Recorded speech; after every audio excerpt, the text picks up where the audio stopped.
Boom. Technically speaking, when you're in business and you're doing all the work yourself, you're a solopreneur. But if you're looking to scale and grow your business into something bigger, then you might need a little bit of help, especially for those of you in the tech industry. You're going to want to pay attention to this one. Let's get this one on the road. Here we go. Shut up and sit down. Look, a business can give you everything you want in life: prestige, wealth, freedom. It can also take everything away from you. This show is for those who are willing to take that risk. These are the real life stories of entrepreneurs. But before we start, I have one small favor to ask. Please leave a comment. It can be advice, critiques, tips, feedback, or share this with someone, because your engagement is the most valuable and most powerful form of social currency. So thank you, and welcome to another episode of Business Bros. Are you a business owner looking to grow and scale your company without sacrificing your personal and well-being? Our guest today is a certified business and executive coach who specializes in working with technical business owners of professional service firms and private coaching clients. With a proven track record of helping clients create actionable and realistic strategic roadmaps to reach their goals and find more time for other priorities, he's here to share his insight and expertise. Today, we're excited to dive deep into the strategies for unlocking growth and efficiency in business while finding balance in life. Now, let's welcome to the show, Mr. Erick De La Fuente.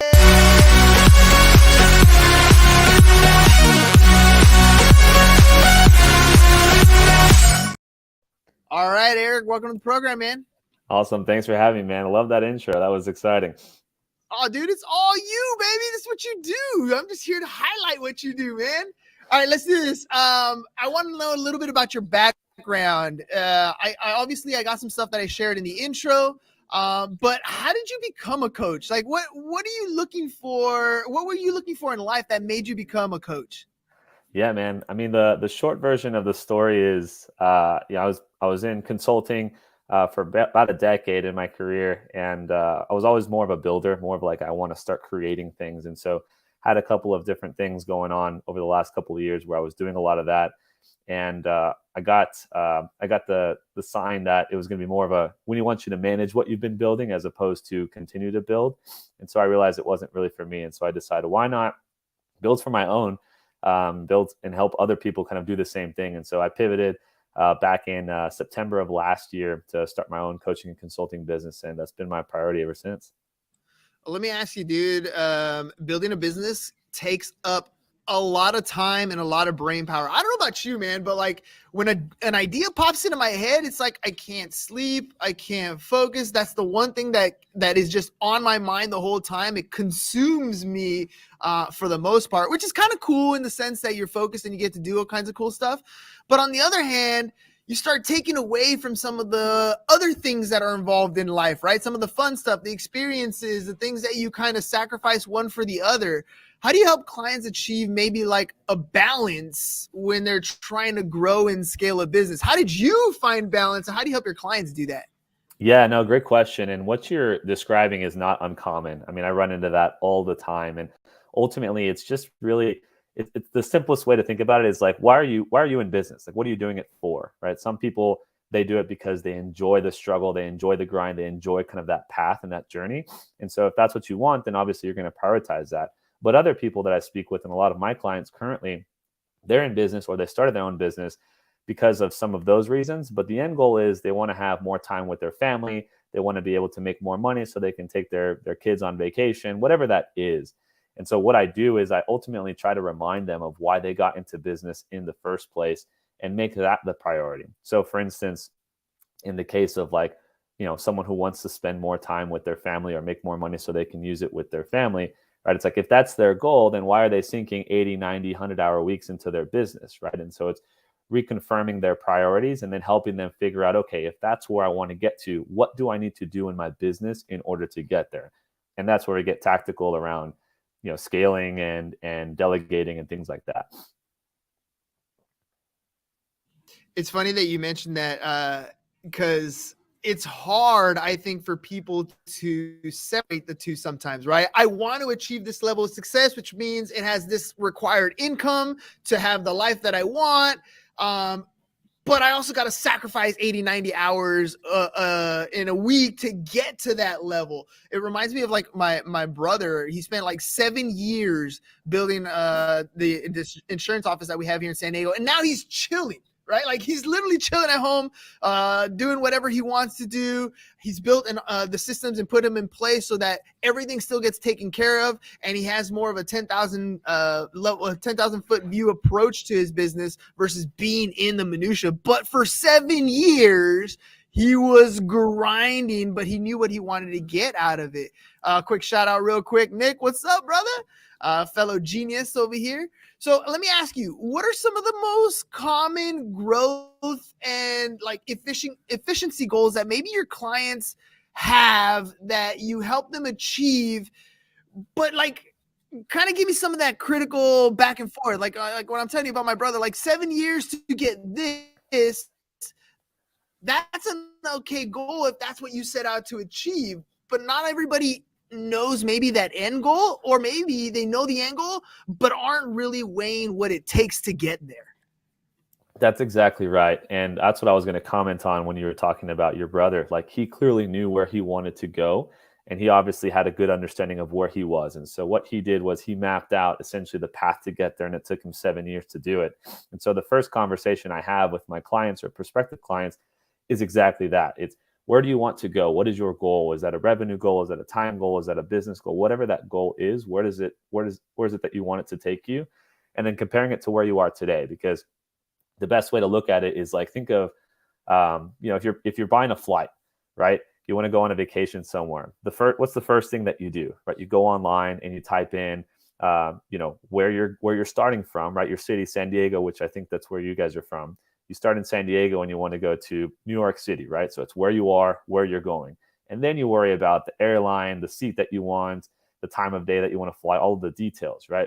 But if you don't know where you are and you don't know where you're going, then the airline, the seat details, all that stuff doesn't really matter. And it's the same thing in business. You have to have clarity on where you're at and where ultimately you want to go. And then we can start talking about how you get there and at what time you want to get there and what time, what's the urgency level to get there, right?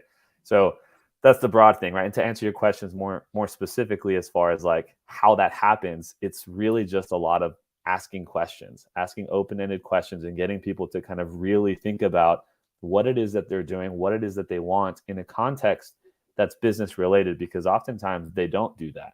They say, well, I want to have $1 million business, and right now my business makes $100,000 or whatever. It's like, okay, why do you want to make $1 million in your business? Well, it's because I want more time with my family, or I want to take whatever, all these other things. It's like, well, do you really need $1 million in your business in order to do that? Or can you achieve the same with 500K? And you start to kind of think about that a little bit more tactically. And then they realize, well, actually my priorities are my family, my hobbies, my time, not necessarily making a lot of money. And sometimes it's the inverse. Sometimes they don't have obligations. They don't have family. They don't have, a wife and kids or whatever else. And so they want to, scale the business as fast as they can and as big as they can. And so at that point, they're sacrificing their time, right? But you have to kind of make a list of priorities there in order to figure out how to get there. Yeah, let me ask you this, because I'm going to go back to my brother's story. He always talks about how, like, when he was in like 2nd or 3rd grade and the teacher asked him, like, what do you want to do when you grow up? And his answer was, I don't want to do anything. I want to do nothing. Right. And at the time, of course, in school, they're going to tell you, no, you can't do that. But it never left him. And I know there's a lot of entrepreneurs, or a lot of people out there that just want to do nothing. They don't want to have something they wake up to every single day, but they're willing to do the work ahead of time, right, to get to that level.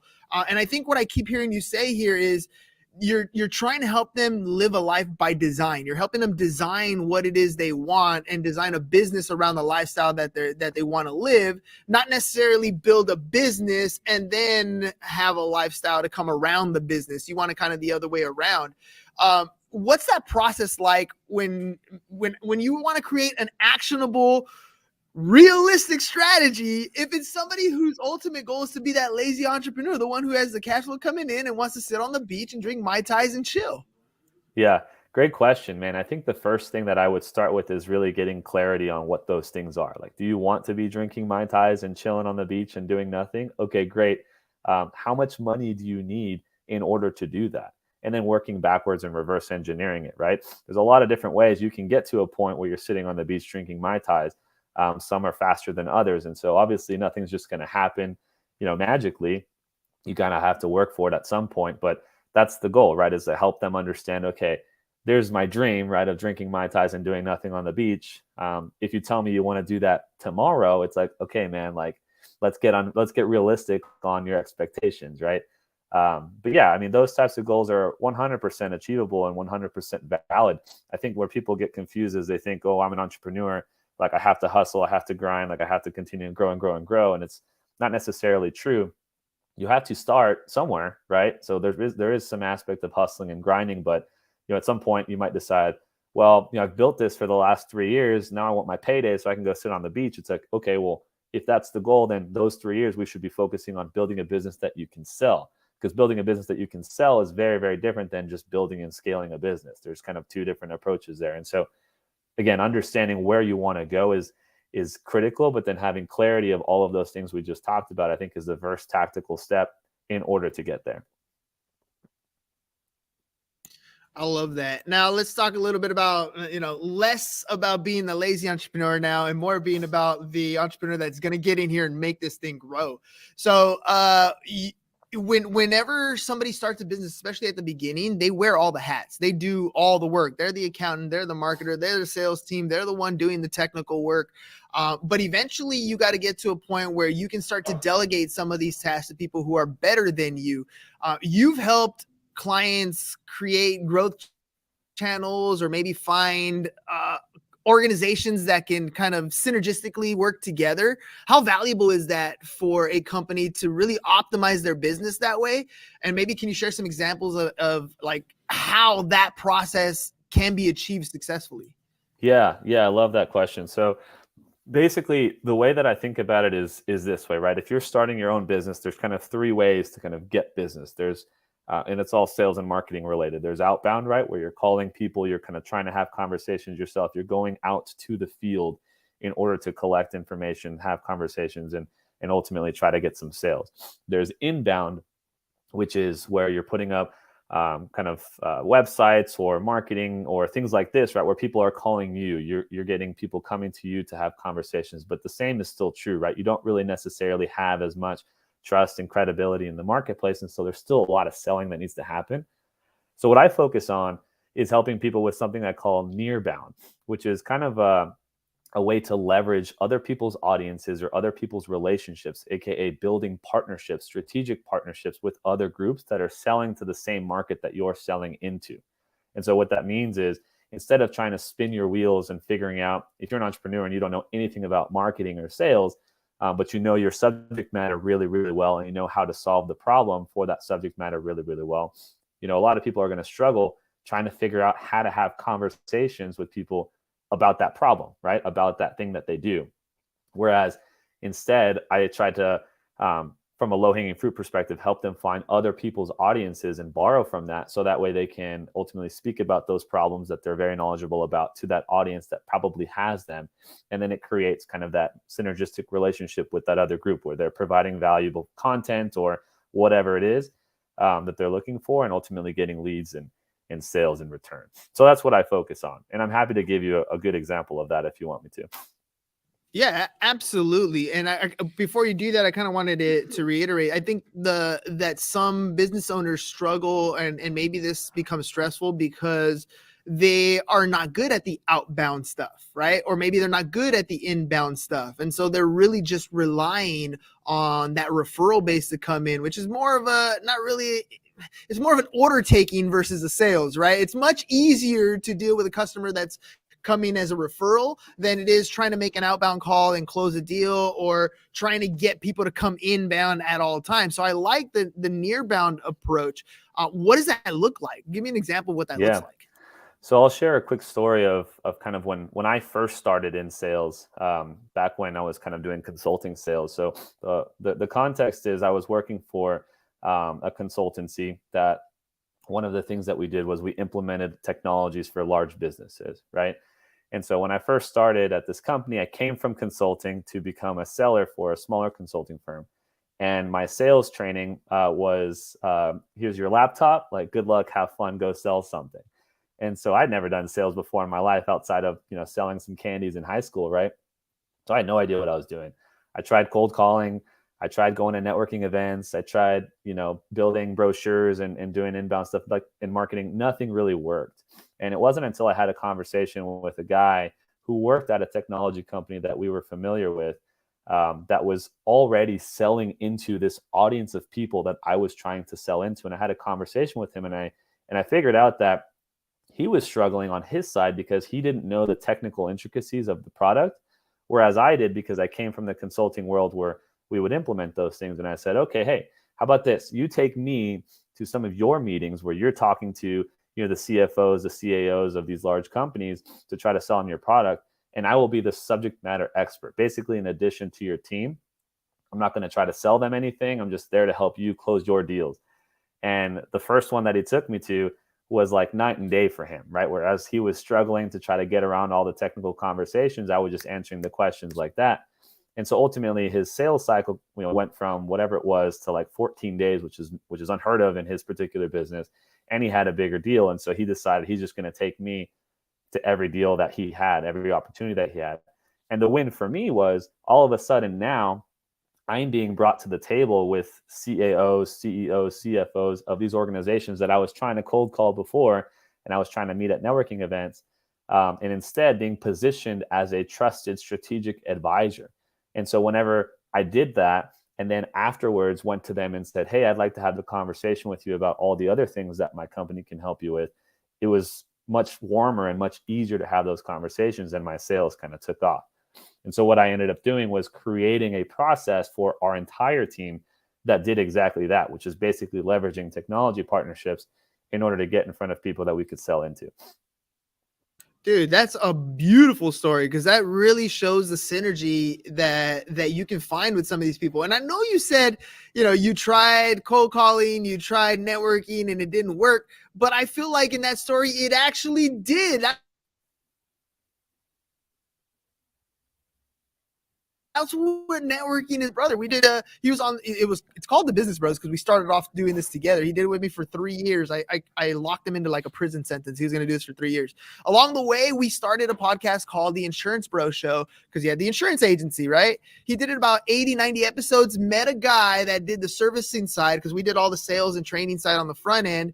He met a guy that did all the servicing on the back end. He found a way over 6 months to a year to kind of marry the two. And that's how he found his exit. So the networking aspect, as grueling as sometimes it can be, you're really almost looking for that needle in a haystack, that one opening where you can get in the door.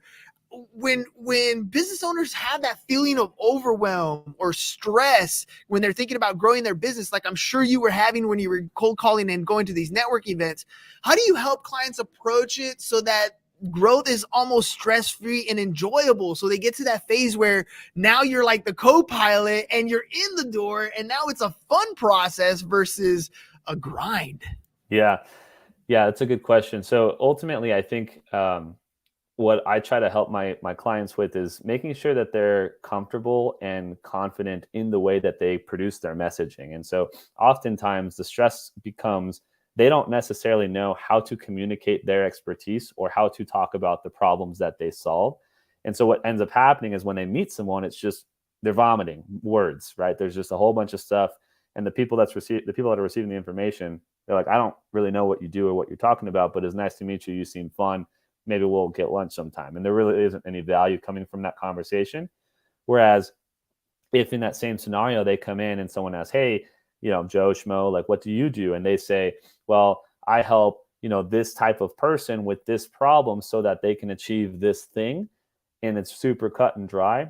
At the end of the day, that the person they're speaking to is going to leave that conversation and knowing exactly what they do. And immediately they're going to be able to tell, well, I actually know some people that fit that and have that problem. Let me introduce you. Or I don't, but it wasn't a wasted conversation because they have that in mind. And so again, to answer your question, it's really just being very clear and concise on what it is that you do in the context of who's your audience, what problem do you solve for them, and what are you trying to help them achieve? And if you can do that in a minute, probably less, I'd say 30 seconds, right? then it's going to be a lot more fun for you to talk about things because someone's going to understand it clearly and they might ask you questions about it and be like, well, wait a second, do you help these kind of people, or do you also help with this kind of problem, or whatever else? And then you can kind of have a conversation. It's essentially like a almost an elevator pitch, even though a lot of people are like, elevator pitches are dead. I think it really simplifies and clarifies, even if you're not saying it to other people, it simplifies it for yourself. So you know what you're talking about, you know how to present it, how to communicate it. How do you stay up to date with trends and best practices in business? I mean, over the last few weeks, it looks like we might not have a dollar anymore. It looks like the economic world is changing. ChatGPT and AI is coming out. Like everything is kind of shifting, changing, and evolving. How do you stay up to date with trends and strategies? And how does that help you as a coach inform and teach your clients what they need to know?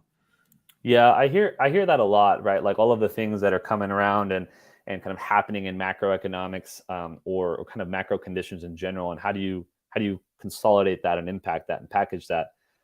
Ultimately, my response really is around this. At the end of the day, it's all going to fall back to consistent frameworks and consistent strategies and foundational level items. How you apply those things is going to change year in and year out because of the things that you mentioned, right? The dollar, ChatGPT, the AI revolution, whatever else. But at the end of the day, it's still the same fundamental business principles that we've been doing since, forever, right? Like a lot of what I do that boils down to, I mean, you can trace a lot of it back to, I'm not sure if you remember Brian Tracy, who was like the business guru back in like the 70s, 60s, and 80s, right?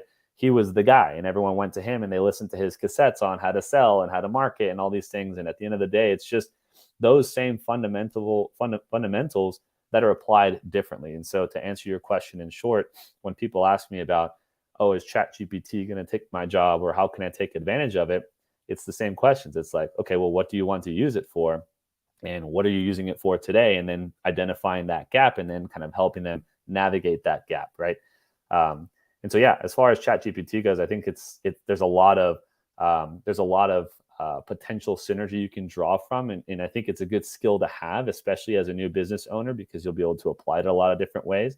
But worrying about things like the dollar and some other macroeconomic things, I don't necessarily know if it's prudent to focus on it because you can't really control it. But it's good to prepare yourself for it, right? So obviously you want to have a path forward on either case, but worrying about it, I don't know if it's the best approach. I totally agree with you. The fundamentals are probably the key and core concepts that you need to really nail down if you're going to be in business, because things are changing. They've always changed. We went from now we can print something to now we're on the radio to now we have a television to now we have the internet to now we have AI. Like everything's going to change, but the fundamentals have stayed true throughout. There's still a human element involved. You still got to connect with a human at the end of the day. You got to make a sale with a human at the end of the day. So a lot of that stuff is still where the fundamentals lie. So what are some common misconceptions that you see business owners have when it comes to growth and scaling? And how do you address them when it comes to coaching them? Yeah, I love talking about this because it's something that kind of helped me in my own personal journey as far as kind of selling what I'm doing today and what I was doing previously. But a lot of people and a lot of content out there focuses on how to sell or how to market a particular product or a particular thing, but especially in the context of professional services. So think like lawyers, consultants, doctors, whatever else, right? I think it's important to think about it in this context. Instead of how do I sell them the thing that I want to sell them, it's how does that person buy this type of service typically? And so it really changes the way you start thinking about and the way you start marketing some of the things that you're doing and saying. For instance, you can try your best to sell something and have a great message and cold call and do all this stuff, and you could be the best seller of all time. But if no one knows who you are, you're never going to have that conversation. If they're not interested in what you do, probably not going to have that conversation. And if they know who you are and if they're interested, is it relevant to them, right? Does it affect their business somehow? Those are the first three things I focus on. And then I talk about trust and respect. And those are two kind of synonymous things, but one is I trust that this person is an expert and can get the job done. That's one component. And then the other is I trust that this person has my back, meaning if something goes wrong or maybe there's a better option out there, they're going to tell me that. Okay, so those are the first things. And the last thing is ability, right? The ability to buy, ability to pay. And so you can have all of those things, but if they're not ready and able to purchase whatever it is that you're selling, then it doesn't matter how great your message is or how good your marketing is or how good you are at sales, you're not going to get them to buy. And so that's the frame that I like to focus on, is instead of how do I sell, it's how do my clients buy, and then working through that way. Fundamentals, right? Always comes back to the fundamentals. The way you ask a question, the way you rephrase that thought process, it makes a big difference on how you approach that particular sale, that client, that transaction. I'm pretty big on maintaining my physical health, right? I work out every day, run kind of crazy amount of miles on a regular basis. I feel like it's a very vital part of this whole work-life balance. When you're talking to business owners who are looking to succeed and to grow, how much of that is personal health related? Quite a bit. You'd be surprised, man. I think often it's good that you do those things, right? And I mean, I'm trying to be consistent as much as I can with what I'm putting in my body and how much I'm exercising as well, because at the end of the day, all of that is what fuels you, right? Fuels your mind, fuels your body. And so if you're not taking care of those things, you're going to feel drained. You're going to feel stressed. You're going to feel all kinds of negative ways as you go about your day and in your business. And so I definitely do remind my clients often to take care of themselves and make time for it and be prescriptive with it. Meaning, everyone's very good at scheduling this time block for these activities and making sure that this is when they're taking calls and whatever else.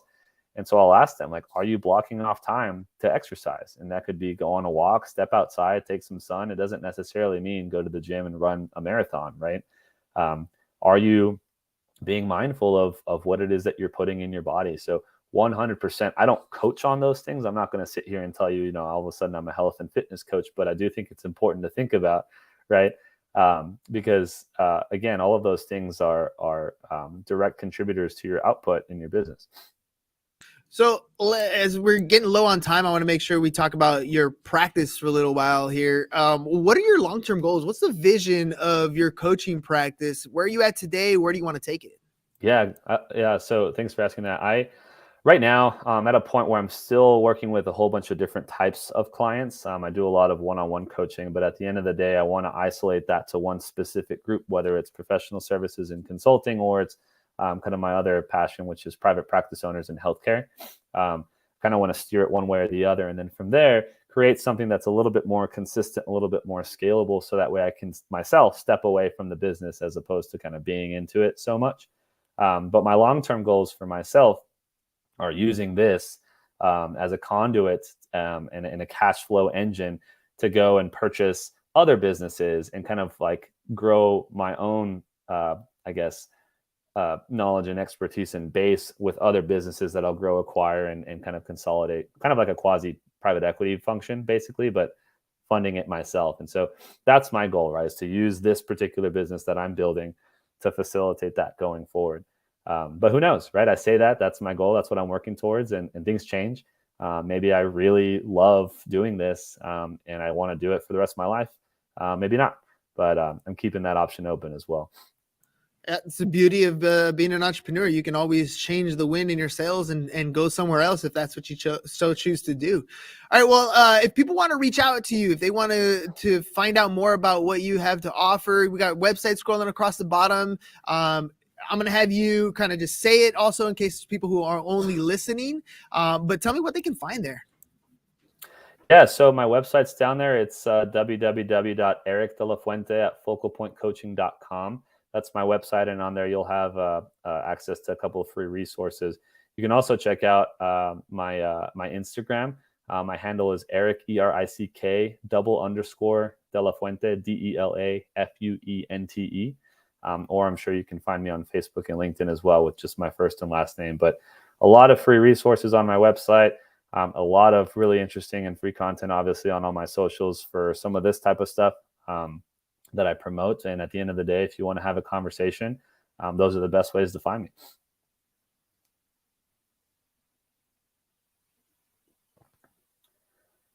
I think you're on mute, man. I can't hear you all of a sudden.